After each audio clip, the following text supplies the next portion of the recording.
Sainte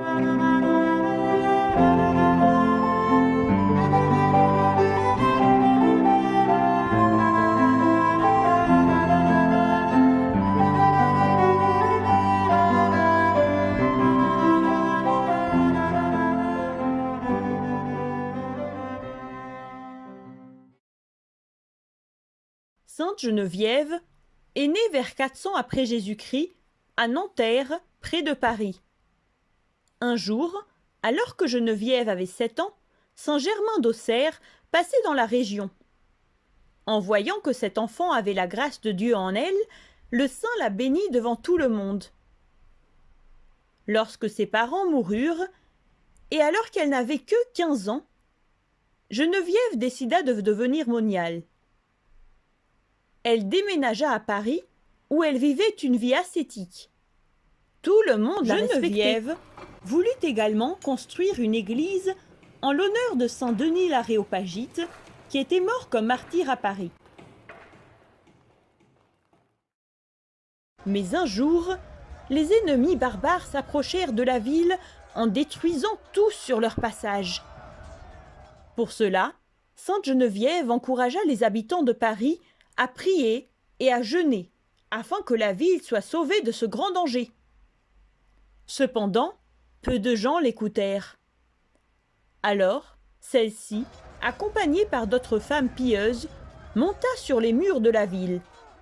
Là, elles commencèrent à prier Dieu pour sauver Paris et ses habitants.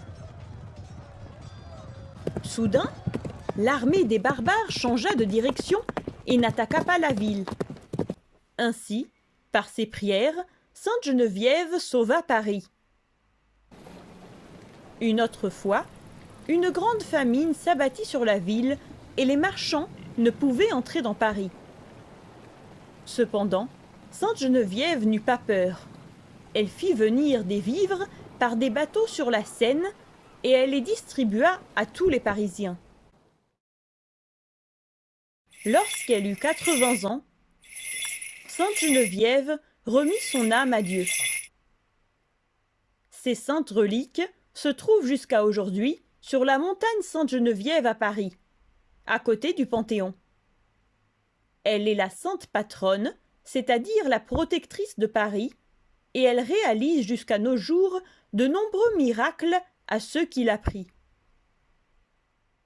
Notre Sainte Église fête la mémoire de sainte Geneviève le 3 janvier. Écoutons le tropère de la sainte. Flambeau de la foi et protectrice de ta cité, ô sainte Geneviève, protège-nous aussi des assauts du péché. Sage intendante des biens de ce monde et nourricière des affamés, intercède auprès du Seigneur pour qu'il sauve nos âmes.